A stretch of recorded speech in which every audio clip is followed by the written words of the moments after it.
Do you have a revocable living trust, and is it the beneficiary or contingent beneficiary of your 401k, maybe your IRA? Some laws have changed. You might want to think twice before doing that. I've got that and more coming up.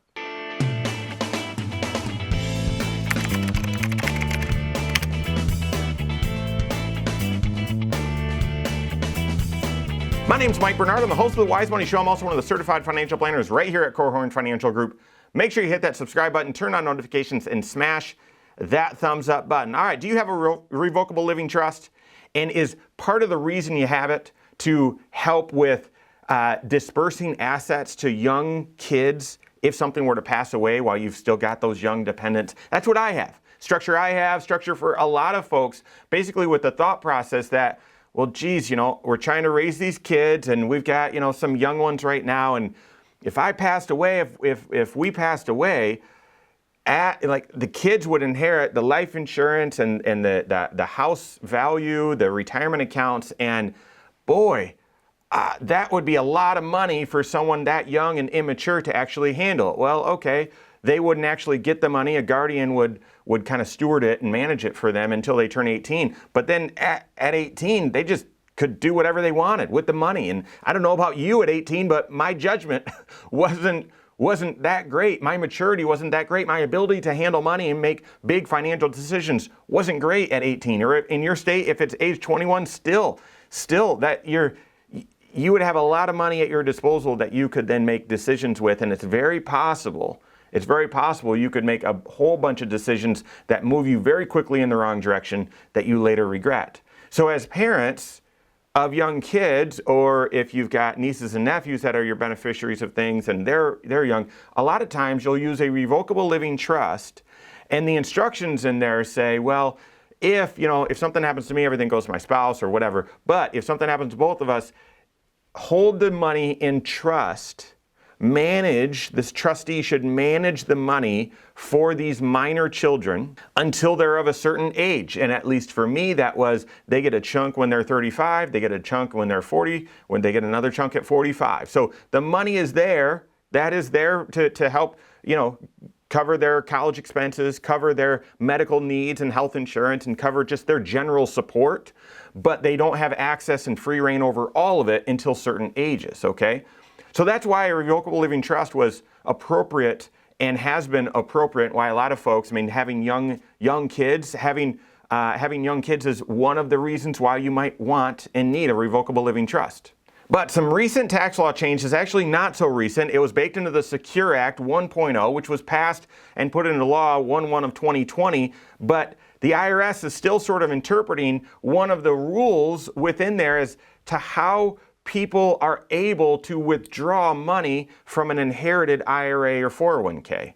And so the IRS is currently in the process of sort of fleshing out, here's our interpretation, and sometime here really soon they'll finalize that and let us know exactly how it's all supposed to work. But the idea or the concept so prior to the Secure Act, if you passed away, your 401k, your IRA, and you were married, if your spouse was your beneficiary, then they could choose to leave that in an inherited account, which typically they wouldn't. That's a topic for a different video. Or they could just make that IRA, your IRA, it could make it theirs. And most people did that, gave them a lot of flexibility. But if your kids or a non-spouse inherited your IRA or your 401k, then they were allowed to withdraw all of it. And if they did, they'd have to pay tax on it. Or they could try to stretch the dollar. They could choose to stretch the dollars out, and they could take just a little bit out every single year and anywhere in between. But the rules were that child would have to at least take out a minimum amount out of that IRA or 401k every single year. They wouldn't need to take out a lot. They wouldn't need to take out all of it. And if they wanted to leave it there for their financial future and not have a lot of tax paying and just leave it invested, they could just they calculate a required minimum amount that they would withdraw, and that was called the stretch IRA. And that lent itself pretty well to having maybe your spouse listed as the beneficiary of your IRA, your 401k, but then a qualified revocable living trust. And qualified meaning, well, the trust would need to have certain provisions so that then the trust could hold the IRA or IRA or 401k for the benefit of the children, they would take out, the laws were such that they could stretch that IRA, take out just the required minimum amount until the trust said, well, at age 35, you can take out a third of it, and then they would have that ability to continue stretching, or they could withdraw a third of the dollars. And it helped you with IRAs and 401ks, even though you've got the added complexity of these dollars are tax deferred and will be taxable as you draw them out, still fit okay, not perfectly, but okay within the parameters of your revocable living trust and wanting to still steward the money and protect the child from spending all of that money too early and when they're not mature. So it still sort of fit. Well, enter the Secure Act 1.0, since they're working on a second Secure Act right now. But Secure Act 2.0 basically said, hey, you can't do the stretch IRA anymore. If someone passed away, if you inherited some dollars from someone that passed away before 1/1 of 2020, and you can keep doing the stretch, that's fine. But anyone that passes after that, if they're not your spouse, then there's the 10-year rule. There's no longer the ability to stretch and just draw a little bit out of that inherited IRA for the rest of your life.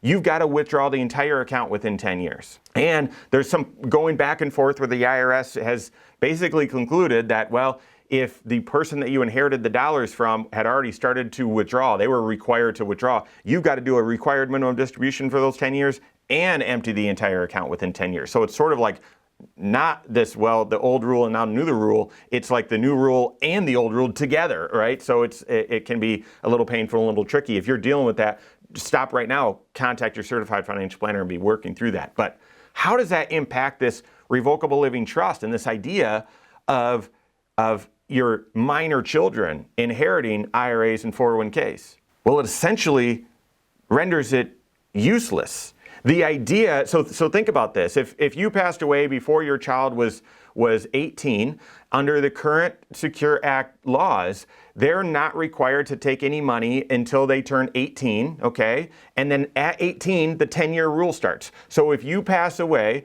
when your youngest child is 6 years old, and they inherit some of your IRA or 401k, they don't need to do anything with it from age 6 all the way until 18, okay? But then at age 18, it starts the 10-year clock, the 10-year rule, and that account needs to be completely emptied by the time that child's age 28. Well, what if you've got a trust, a revocable living trust that says, well, they're not supposed to, they get any of this money until they can get a little bit when they turn 35, a little bit at 40, a little bit at 40, or the rest of it at 45, right? If those were what you put in. You could have said 30, you could have said 25, whatever, but you just sticking with that example. Well, what if the IRS laws say you got to take this money out within 10 years, but your revocable living trust says you can't get the money until 35, 40, or 45? Well, listen, the IRS rules are going to rule, okay? They're going to supersede what you have in that trust document, and it's very possible you don't write or structure that trust well enough, and instead of that child being able to draw a little bit out at 18, 19, 20, they're not, because of the way you wrote the trust, if the trust is the beneficiary, they can't take any of it out until they're 28, and then they take all of it out and they pay a whole bunch of tax because it pushes them in a higher tax bracket. That's something you got to work with your CFP about, but essentially, if you had a revocable living trust set up and it's the beneficiary or contingent beneficiary of your IRA or your 401k, because of these 10-year rules, the new 10-year rule, it may not make sense to have that trust be the beneficiary or contingent beneficiary. You might just want to list the kids anyway, or as the beneficiaries and contingent beneficiaries, and just know that, well, you're not able to shelter your retirement dollars from a young, sort of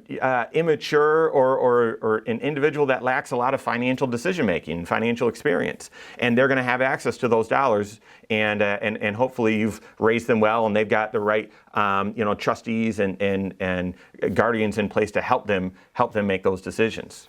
So if you've got a revocable living trust, and it's been listed as the beneficiary for your IRA or 401k, work with your certified financial planner. See if that should adjust. I think it might. I think you may want to reconsider it, work with your CFP, and see if that makes sense. Now, for those of you that are thinking, well, wait a second, I don't have a revocable living trust, and I've got minor kids, should I have one? Or maybe you're thinking, well, I do have a revocable living trust, maybe I don't need one at all anymore. No, be aware that your 401k, your IRA, those aren't the only dollars that if you happen to pass away early at a young age, that would be there for your kids.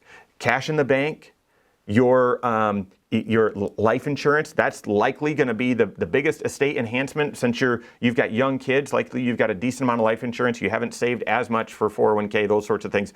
The proceeds of the house, those sorts of things. So those dollars, there still could be a substantial amount of dollars that you might say with those, yeah, I still want those to be protected, or the child to be protected from using those when they're too young. So those dollars we still want to be held until 35 or 40 or 45. That's how I still have that structured for my life insurance proceeds and other dollars. Just may not make sense for your 401k and your IRA to have that trust as the beneficiary. Work with your certified financial planner on that. Lots of changes, lots of financial planning implications, not easy answers, but talk about your intentions, talk about the current tax laws, and talk about what structure makes sense for you. Work with your CFP on that. If you don't have a CFP on your team that can help you with that, you can contact one on my team. Find us online, Korhorn.com. That's Korhorn with K. WiseMoneyShow.com. You can find us there as well. Or give us a call, 574-247-5898. All right, there you have it. Go out and take your next wise step in your financial life.